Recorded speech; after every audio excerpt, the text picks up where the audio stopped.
नमस्कार।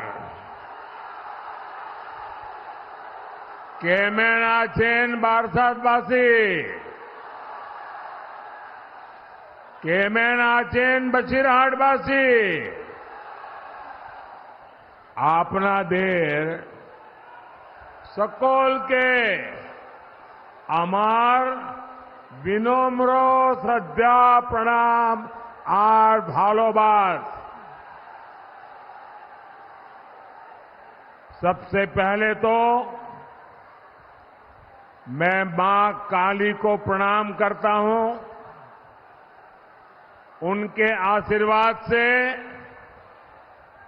हम सब ने मिलकर साइक्लोन का मुकाबला किया है। साइक्लोन पर लगातार भारत सरकार की नजर थी। मैं भी लगातार संपर्क में था। हमारी एनडीआरएफ और दूसरी टीमों ने अच्छा काम किया है। केंद्र सरकार हर प्रकार से हर संभव मदद राज्य सरकार को दे रही है। भाइयों और बहनों, आज भारत विकसित होने के रास्ते पर चल पड़ा है। इस विकास का सबसे मजबूत पिलर हमारा पूर्वी भारत है।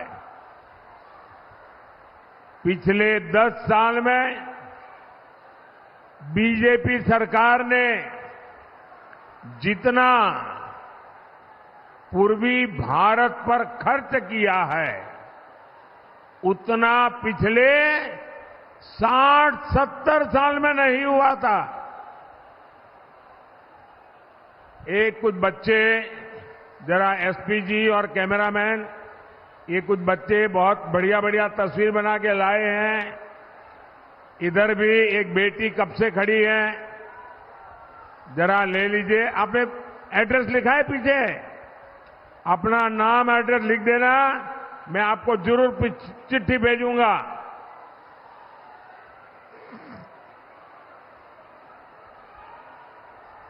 भारत माता की, भारत माता की जय श्री राम, जय श्री राम। आप देखते हैं, जब से आपने मुझे सेवा करने का मौका दिया, हमने रेलवे, एक्सप्रेसवे, वाटरवे, एयरपोर्ट, हर तरह से पूर्वी भारत में कनेक्टिविटी बढ़ाने के लिए काम किया है। कनेक्टिविटी और इंफ्रास्ट्रक्चर पर निवेश पूर्वी भारत में रोजगार और स्वरोजगार के भी नए मौके बना रहा है। साथियों, यहां पश्चिम बंगाल के एक हिस्से में कोयला और दूसरी खनिज संपदा है, तो दूसरी तरफ एक बड़ी कोस्टलाइन है। यहां डायमंड हार्बर जैसा ट्रेडिंग सेंटर है। आजादी के पहले एक समय वो भी था जब बंगाल लाखों देशवासियों को रोजगार देता था। आज बंगाल में ज्यादातर फैक्ट्रियां बंद पड़ी है। यहां से नौजवान पलायन करने के लिए मजबूर है। मैं जरा आपसे पूछना चाहता हूं, ये बंगाल की दुर्दशा हुई है, बंगाल की बर्बादी हुई है, ये हाल किसने किया? मैं आपसे जानना चाहता हूं, ये बर्बादी कौन लाया यहां पर? पहले बंगाल को कांग्रेस ने लूटा, फिर लेफ्ट ने लूटा और अब टीएमसी दोनों हाथों से लूट रही है। कांग्रेस, सीपीएम, टीएमसी तीनों ही पश्चिम बंगाल की गुनहगार है। लोग ये भी जानते हैं कि सीपीएम को दिया हर वोट ये टीएमसी के खाते में जाएगा। ये पर्दे के पीछे टीएमसी और लेफ्ट वो एक ही सिक्के की दो बाजू है। और यहां के मुख्यमंत्री ने घोषणा भी कर दी है कि वो दिल्ली में इनका सहयोग करेगी। इसलिए अब बंगाल पर्दे के पीछे चलने वाले सारे खेल समझ चुका है और इसलिए पश्चिम बंगाल हर कोने से एक ही आवाज आ रही है, फिर एक बार, फिर एक बार, फिर एक बार, फिर एक बार, आभार एक बार, आभार एक बार, आभार एक बार। भाई और बहनों, 10 साल पहले जब आपने मुझे अवसर दिया था तो मैंने गारंटी दी थी, पूरे देश को गारंटी दी थी, न खाऊंगा न खाने दूंगा।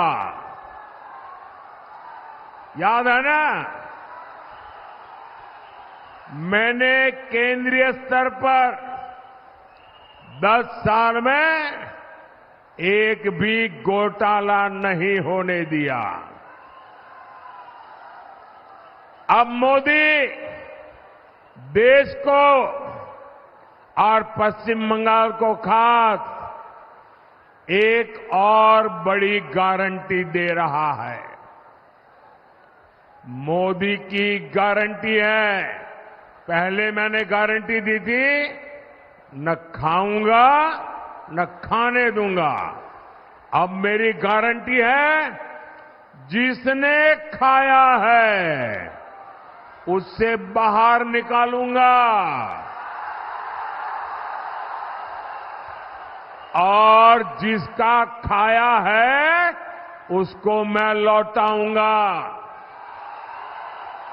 ये मोदी की गारंटी है। टीएमसी के नेताओं के पास भी ये जो नोटों के पहाड़ निकले हैं, एक एक रुपये का हिसाब होगा। जिसका लूटा है उसको वापस कैसे मिले, इसके लिए मैं कानूनी रास्ते बना रहा हूं। अब तक लगभग 17,000 करोड़ रुपया, आंकड़ा याद रखेंगे, जो लोगों से लूटा गया था, ऐसे 17,000 करोड़ रुपया उन लोगों को मैं वापस दे चुका हूं, लौटा चुका हूं। बंगाल में भी आपका लूटा हुआ धन आपको वापस मिले, मैं उसके लिए पूरी कोशिश कर रहा हूं। इंडी वाले गरीब और मध्यम वर्ग की कमाई का एक्सरे करने की बात करते हैं। अब मोदी इन भ्रष्टाचारियों की, काले धन की, गंदी कमाई की, अब मैं उसका एक्सरे निकालूंगा।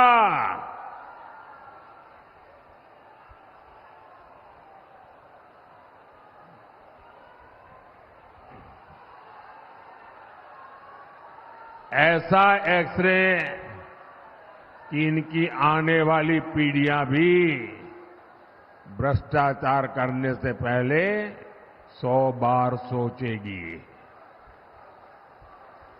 भाई और बहनों, टीएमसी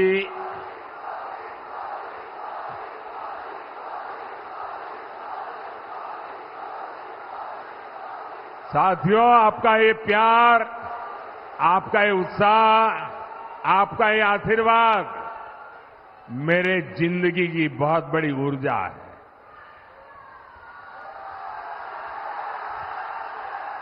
मैं देख रहा हूं यहां आपके पास खड़े रहने की जगह नहीं है। बारिश के कारण तकलीफ हुई कल, और आज इतना बड़ा कार्यक्रम कर रहे हैं आप। लोग छत पे खड़े हैं, और अभी मैं हेलीपैड से आया, 3.5 किलोमीटर दोनों तरफ ऐसी ही भीड़ थी, बड़ी मुश्किल से। यानी ये प्यार, ये उत्साह, मैं आपका ये कर्ज है ना, वो बंगाल का विकास करके कर्ज चुकाऊंगा मैं।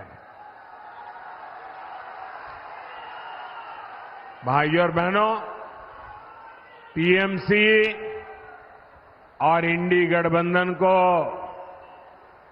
आपके विकास से कोई मतलब नहीं है। इनकी सबसे बड़ी प्राथमिकता है अपने वोट बैंक का तुष्टीकरण। देश में संविधान संविधान संविधान, तानाशाही तानाशाही तानाशाही, ये रात दिन चिल्लाने वालों की जमात, ये जो जमात है ना, वो पश्चिम बंगाल में क्या हो रहा है जरा यहां आकर देखो, आपकी बोलती बंद हो जाएगी। बंगाल में टीएमसी ने ओबीसी को जो धोखा दिया, उसकी कलाई कोर्ट ने खोल दी है। कलकत्ता हाई कोर्ट ने कहा है कि 77 मुसलमान जातियों को ओबीसी घोषित करना ये गैर कानूनी है, असंवैधानिक है, संविधान के खिलाफ है।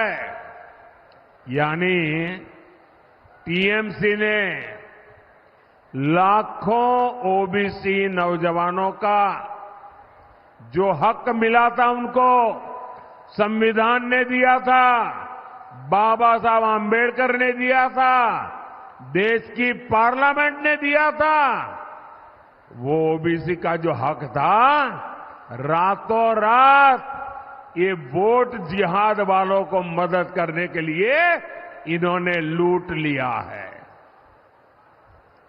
और आप देख रहे हैं कि कोर्ट के इस फैसले का, उसके बाद ये टीएमसी की सीएम क्या क्या बोल रही है, उनका क्या रवैया है, मैं तो हैरान हूं। यहां के जजों की नीयत पर सवाल उठाए जा रहे हैं, हमारी न्याय व्यवस्था पर सवाल उठाए जा रहे हैं, हमारी न्याय पालिका पर सवाल उठाए जा रहे हैं।